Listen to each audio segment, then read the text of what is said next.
La sagesse ancestrale est explorée comme source de réconfort et de guidance pour appréhender la complexité de la vie contemporaine. Un voyage est entrepris au cœur de pratiques spirituelles intemporelles, révélant leur surprenante pertinence pour trouver la paix intérieure dans le monde d'aujourd'hui. Bonjour à tous et bienvenue sur la Bible à voix haute. Avez-vous déjà eu cette sensation étrange? Celle d'être connecté à des milliers de personnes en ligne, mais profondément seul. Celle d'avoir accompli 10 tâches en 1 heure, mais de vous sentir vidé, comme si vous n'aviez rien fait de vraiment significatif. Nous vivons dans le siècle de l'hyperconnexion, de l'immédiateté et de la performance. Nos poches vibrent, nos écrans clignotent, et notre mental est comme un navigateur web avec 100 onglets ouverts en même temps. Le résultat? Une anxiété sourde, un épuisement chronique, un brouillard mental. On nous vend la paix intérieure comme un produit, une nouvelle app de méditation, un stage de développement personnel, un coach en ligne. Et si la solution n'était pas une innovation, mais un retour? Un retour à une sagesse si ancienne qu'elle en est devenue révolutionnaire. Aujourd'hui, nous n'allons pas parler d'un gourou moderne, mais d'un livre qui a traversé les millénaires. Nous allons découvrir comment la Bible, souvent perçue comme un texte dogmatique, recèle des solutions d'une pertinence troublante pour nos angoisses du XXIe siècle. La Bible ne mentionne évidemment pas les emails ou les réseaux sociaux. Pourtant, elle décrit avec une précision chirurgicale l'état de notre âme lorsqu'elle est sursollicitée. Prenez le psaume 46, par exemple. Il ne commence pas par une théorie, mais par un constat: Dieu est pour nous un refuge et un appui, un secours qui ne manque jamais dans la détresse. C'est pourquoi nous sommes sans crainte. Dans la détresse. Ce terme en hébreu, tsara, évoque l'étroitesse, la pression, l'angoisse. C'est exactement la sensation d'être submergé, coincé, compressé par les exigences de la vie moderne. La Bible identifie ce malaise il y a 3000 ans. Et que faisons-nous naturellement face à ce stress? Nous accélérons. Nous faisons plus, nous scrollons plus, nous consommons plus de divertissement. C'est la fuite en avant. Mais le roi David, dans le psaume 131, propose une antidote radicale. Non, je ne vise pas de trop grands projets, je ne poursuis pas des choses trop merveilleuses pour moi. Au contraire, je garde mon âme calme et silencieuse. Je ne poursuis pas des choses trop merveilleuses pour moi. N'est-ce pas une description parfaite de la pression d'optimisation de soi, de la course au « meilleur moi » que nous imposent les réseaux sociaux? La Bible nous invite ici à un acte subversif, la simplicité volontaire de l'âme. Alors, concrètement, que propose ce texte ancien? Pas une théorie, mais des pratiques. Des exercices spirituels, qui sont des boucliers contre l'agitation. 1. Le sabbat, la déconnexion originelle. Avant le « digital detox », il y avait le sabbat. Un jour entier, chaque semaine, dédié à cesser de produire, de consommer, de performer. Souviens-toi du jour du repos, Exode 20 verset, émoticône, n'en croyant pas ses yeux n'est pas une règle arbitraire. C'est un commandement pour la santé de notre âme. C'est l'affirmation radicale que le monde continuera de tourner sans notre travail frénétique. C'est une thérapie contre l'idolâtrie de la productivité. 2. La prière de reconnaissance, l'antidote à l'anxiété. L'apôtre Paul écrit dans Philippiens 4 versets 6 et 7, « Ne vous inquiétez de rien, mais en toute chose, par la prière et la supplication, avec des actions de grâce, faites connaître à Dieu vos demandes. Et la paix de Dieu, qui surpasse toute intelligence, gardera vos cœurs et vos pensées en Jésus-Christ. » Remarquez la formule, avec des actions de grâce. La gratitude n'est pas un simple « conseil bien-être ». C'est une arme spirituelle. Elle recentre notre attention non pas sur ce qui nous manque, la source de l'anxiété, mais sur ce que nous avons déjà reçu. Elle ancre notre âme dans le présent, loin des peurs du futur. 3. La méditation, l'art de fixer son attention. Josué 1 verset 8 dit, « Que ce livre de la loi ne s'éloigne pas de ta bouche. Médite le jour et nuit pour agir avec fidélité conformément à tout ce qui y est écrit, car c'est alors que tu auras du succès dans tes entreprises. » Médite le jour et nuit. Il ne s'agit pas de vider son esprit, mais de le remplir délibérément. De fixer son attention sur un texte, une promesse, un caractère de Dieu. C'est l'exact opposé du zapping mental que nous imposent nos écrans. C'est un entraînement pour reprendre le contrôle de nos pensées. Le stress du XXIe siècle n'est pas une fatalité. C'est le symptôme d'une âme affamée de silence, de présence et de sens, dans un monde qui lui offre du bruit, de la virtualité et de la distraction. Les solutions ne sont pas nouvelles. Elles sont ancestrales. Elles ne demandent pas d'abonnement, mais de la discipline. Elles ne promettent pas une vie sans problème, mais une paix qui surpasse toute intelligence, même au milieu de la tempête. Alors, je vous lance un défi cette semaine. Instaurez un micro-sabbat. 1 heure, un après-midi. Éteignez tout. Marchez. Lisez un psaume. Respirez. Et observez ce qui se passe en vous. Pratiquez la gratitude ciblée. Avant de dormir, au lieu de scroller, notez 3 choses précises pour lesquelles vous êtes reconnaissant. La paix intérieure n'est pas une destination lointaine. C'est un chemin, tracé depuis longtemps, et qui nous attend. Si ce message vous a parlé, partagez-le à une personne qui en a besoin, et abonnez-vous à la Bible à voix haute pour continuer ensemble cette exploration. Et n'oubliez pas, dans le vacarme du monde, il existe une voix plus douce, plus ancienne et plus profonde. Une voix qui murmure à votre âme, « Venez à moi, vous tous qui êtes fatigués et chargés, et je vous donnerai du repos. » Vous venez d'entendre cette introduction, et peut-être qu'une petite voix en vous s'est éveillée. Et si c'était vrai? Et s'il existait vraiment un chemin vers un calme plus profond? Je vous comprends. Parce que moi aussi, j'ai longtemps cherché. J'ai cherché dans les livres de développement personnel, dans les méthodes de productivité, dans l'idée que si je contrôlais assez ma vie, la paix suivrait. Mais c'était comme vouloir calmer une tempête en agitant les bras. L'agitation extérieure n'était que le reflet d'une agitation bien plus profonde. Puis, je suis revenu à ces textes anciens, non par devoir, mais par désespoir. Et c'est là que l'intrigue a commencé à se dévoiler. Le souffle dans la tempête. Prenez l'histoire d'Élie au mont Horeb, dans le premier livre des rois. Le prophète est épuisé, terrifié, au bout du rouleau.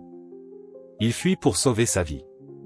Et Dieu ne se manifeste pas dans le vent violent qui déchire les montagnes, ni dans le tremblement de terre, ni dans le feu.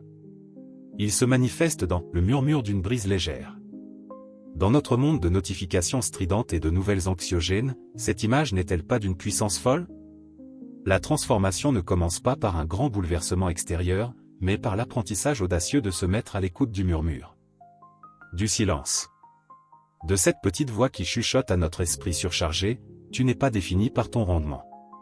Tu as une valeur bien au-delà de ce que tu produis. La prière, plus qu'une requête, une reconnexion. Vous pensez peut-être que la prière, c'est dresser une liste de souhaits à un Dieu distant. Mais si c'était tout le contraire? La prière, dans sa forme la plus pure, est cet acte de reconnexion. C'est le geste de déposer le fardeau de devoir tout gérer seul. C'est l'exact opposé de la mentalité du self-made man qui doit tout contrôler. L'apôtre Paul écrit aux Philippiens, « Ne vous inquiétez de rien, en toutes circonstances, présentez vos requêtes à Dieu par des prières et des supplications, avec des actions de grâce. » Remarquez la séquence, arrêtez de vous inquiéter, présentez vos requêtes avec des actions de grâce. La gratitude n'est pas la cerise sur le gâteau. C'est le plat principal. C'est le pivot qui transforme notre regard. C'est l'outil qui nous permet de voir, au milieu du chaos, les minuscules preuves de grâce, de beauté, de bonté qui étaient là, tout le temps, masquées par le brouillard de nos angoisses. Votre invitation à la transformation. Alors, je vous propose quelque chose. Ne me croyez pas sur parole. Expérimentez. Pendant les 7 prochains jours, je vous invite à un défi silencieux, un petit laboratoire de transformation. Le rituel du matin, 2 minutes, avant de saisir votre téléphone, prenez une respiration profonde. Lisez un seul verset. Peut-être le psaume 23, « L'Éternel est mon berger, je ne manquerai de rien. » Ou Matthieu 11 verset 28, « Venez à moi, vous tous qui êtes fatigués et chargés, et je vous donnerai du repos. » Ne l'analysez pas, laissez-le simplement résonner en vous. Le rituel du soir, 2 minutes, dans votre lit, avant de dormir, fermez les yeux et nommez mentalement 3 choses précises de votre journée pour lesquelles vous pouvez dire « merci ». Un rayon de soleil, le sourire d'un inconnu, une tâche accomplie. Aussi simple que cela. Ce n'est pas une formule magique. C'est un entraînement. C'est comme muscler votre âme pour qu'elle retrouve sa capacité à percevoir le murmure de la brise légère dans le vacarme de votre vie. La véritable intrigue n'est pas dans le livre. Elle se joue en vous. La transformation est à portée de main.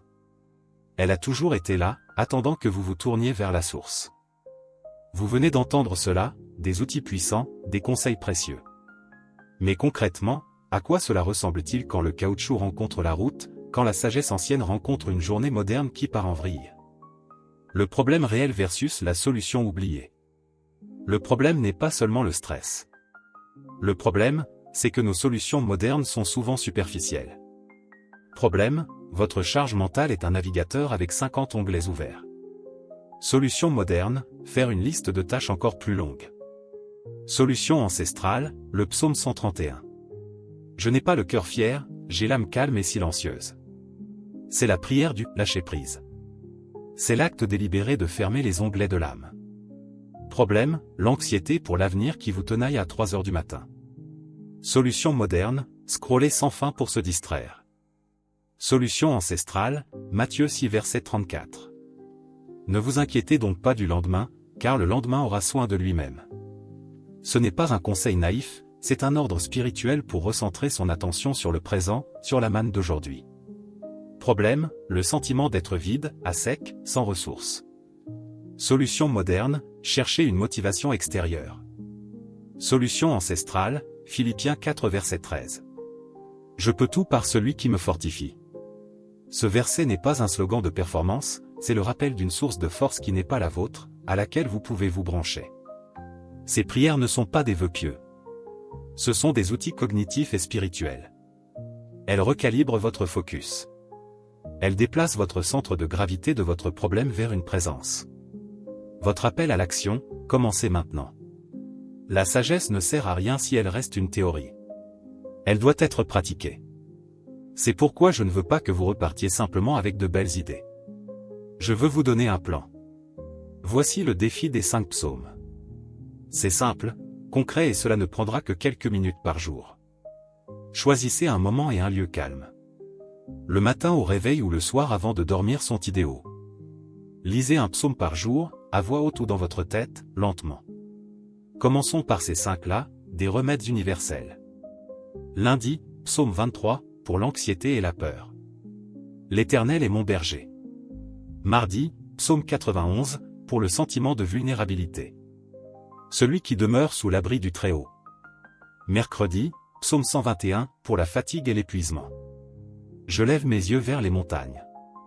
Jeudi, psaume 139, pour le sentiment de solitude ou de doute sur sa valeur. Éternel, tu me sondes et tu me connais. Vendredi, psaume 46, quand tout semble s'effondrer. Dieu est pour nous un refuge et un appui. Après la lecture, arrêtez-vous 30 secondes. Une seule question, quel mot, quelle phrase résonne en moi? N'analysez pas, écoutez juste. Terminez par cette simple prière, Seigneur, donne-moi la paix que ce psaume promet. Aide-moi à la recevoir aujourd'hui. C'est tout. Vous n'avez pas besoin de croire en quoi que ce soit de spécifique au départ. Vous avez juste besoin de faire l'expérience. La promesse de la Bible, c'est que « ma parole ne retourne point à moi sans effet ». Elle agit. Laissez-la agir en vous. Votre mission, si vous l'acceptez. Commentez « Je relève le défi ci-dessous ». S'engager publiquement, même simplement, renforce votre intention. Mettez un rappel sur votre téléphone pour les 5 prochains jours.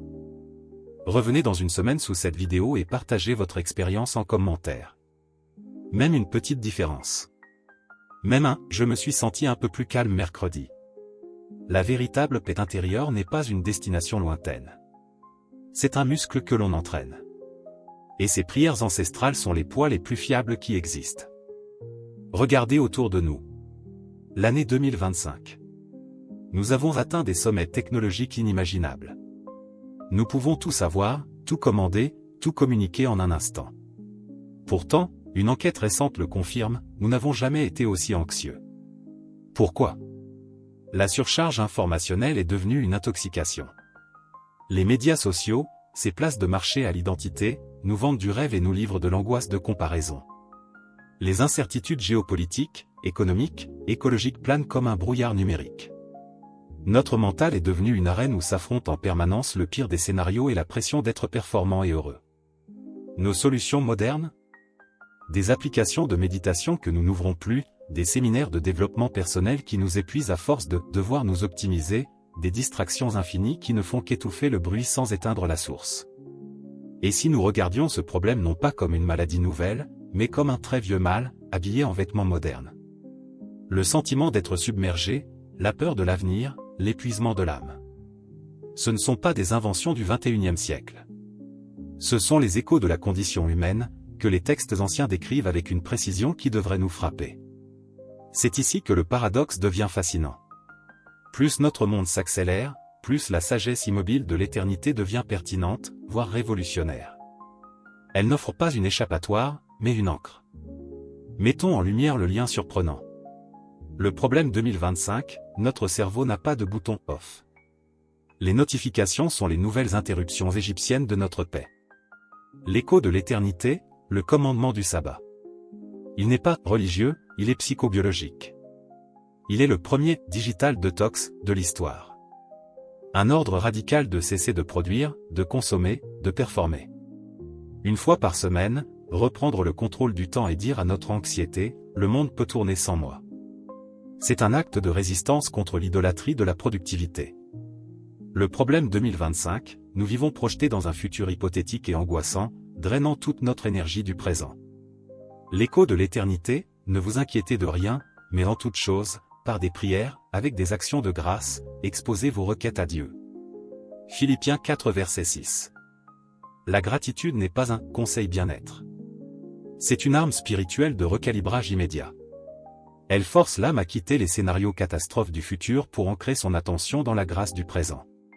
C'est le contraire du scroll anxieux, c'est la fixation délibérée sur une preuve de bonté, ici et maintenant.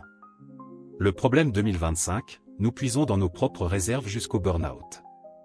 Nous sommes la source, et la source est tarie. L'écho de l'éternité, celui qui boira de l'eau que je lui donnerai n'aura jamais soif. Jean 4 verset 4.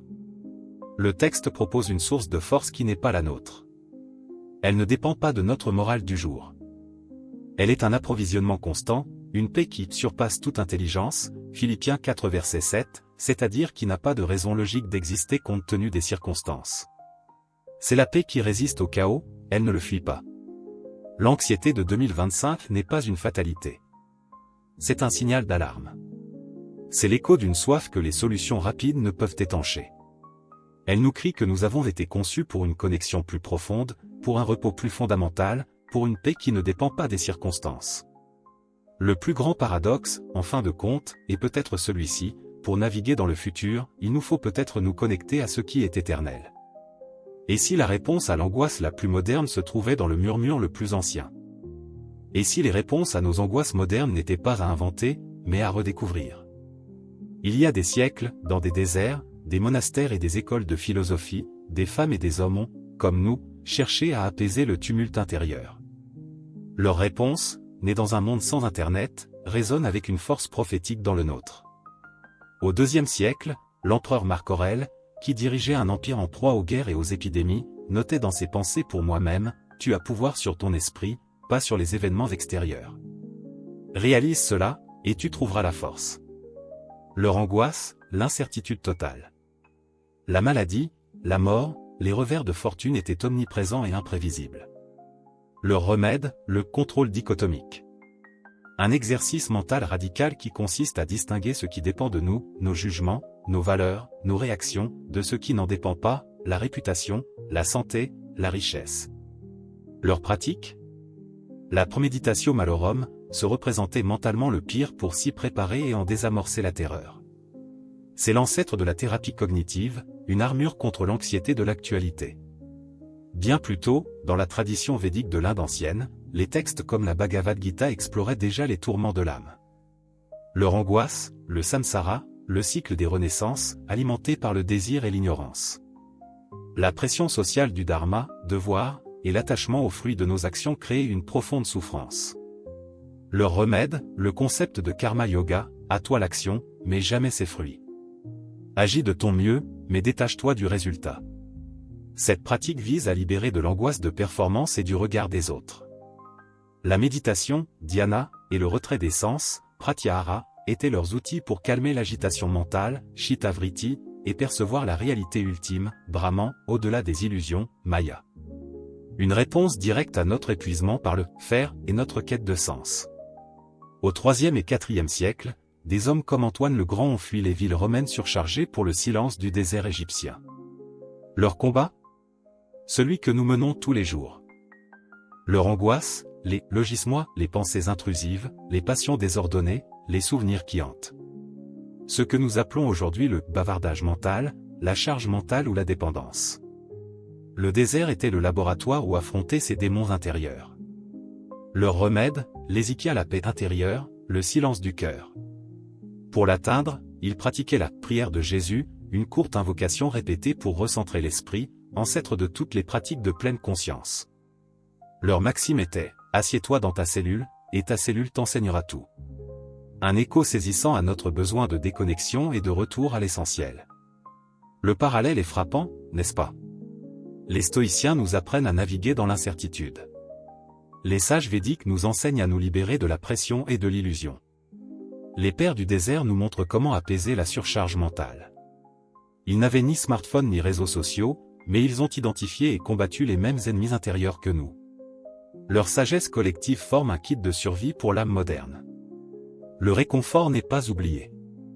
Il est archivé dans la mémoire du monde, attendant que nous tendions l'oreille. Ces chemins tracés il y a des millénaires peuvent encore nous guider vers la seule chose que nous cherchons tous, la paix. Et si ces sagesses ancestrales n'étaient pas que de belles idées, mais de véritables outils, des APPS, pour l'âme qui ne nécessite aucune mise à jour? Aujourd'hui, nous passons de la théorie à la pratique. Voici comment intégrer dès maintenant des techniques intemporelles pour cultiver votre résilience et votre paix intérieure. Issue de la tradition des pères du désert, la prière de Jésus est un exercice de focalisation pure. Sa simplicité est son génie. La technique, asseyez-vous calmement. Sur l'inspiration, murmurez intérieurement, Seigneur Jésus. Sur l'expiration, prends pitié de moi. Répétez ce cycle, doucement, en synchronisant les mots avec votre souffle. Son but ancestral, ramener sans cesse l'esprit vagabond à un point de fixation unique, créant un refuge contre l'assaut des pensées, logis-moi. C'était leur façon de fermer les onglets mentaux. Votre application moderne, utilisez-la 2 minutes quand vous sentez la montée de l'anxiété, dans les transports, avant une réunion importante. C'est une encre jetée dans le présent immédiat. Les stoïciens pratiquaient la préméditatio malorum, la préméditation des difficultés. Non pour être pessimiste, mais pour se vacciner contre la peur. La technique, le matin, prenez 1 minute pour visualiser un défi de la journée, un rendez-vous stressant, une conversation difficile.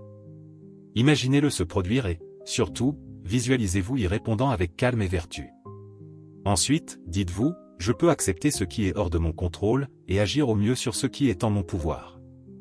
Son but ancestral, désamorcer la charge émotionnelle de l'inconnu en le rendant familier. Cultivez le courage et la sagesse avant la crise. Votre application moderne, un bootcamp matinal pour votre résilience. Cela transforme l'appréhension passive en préparation active.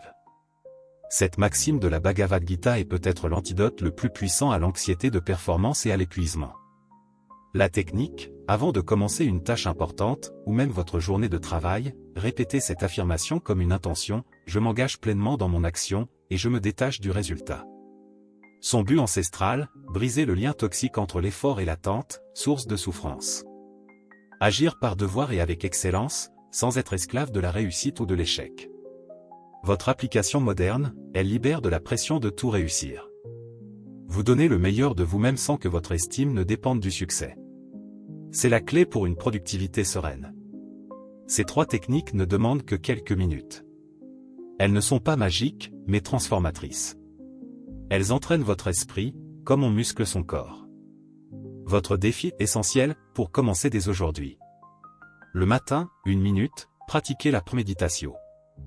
Visualisez un défi et votre réponse calme. Dans la journée, 2 minutes, face au stress, utilisez la prière du cœur pour retrouver votre ancrage. Le soir, 1 minute, avant de dormir, utilisez l'affirmation védique pour faire le bilan de votre journée sans jugement, en vous félicitant pour vos efforts, quels qu'aient été les résultats. Vous n'avez pas besoin de changer toute votre vie. Commencez par une seule de ces pratiques. L'essentiel est la régularité, pas la durée. La paix n'est pas un état à atteindre, mais un muscle à entraîner. Et ces techniques sont les poids intemporels pour le développer. Et si ces pratiques ancestrales n'étaient pas seulement une question de foi, mais aussi de biologie? Aujourd'hui, la science lève le voile sur les mécanismes fascinants qui expliquent pourquoi des prières et des méditations millénaires ont un impact si profond sur notre cerveau et notre bien-être. Bienvenue au carrefour entre la tradition spirituelle et la neuroscience moderne. Prenez la prière du cœur ou la méditation védique. Ce que les anciens appelaient « ramener son esprit au souffle », fixer son attention, les neuroscientifiques l'appellent aujourd'hui « pleine conscience », mindfulness. Les données, les études en neuroimagerie montrent que cette pratique diminue l'activité du réseau du mode par défaut, DMN, ce réseau cérébral responsable de la rumination, des pensées centrées sur soi et du bavardage mental.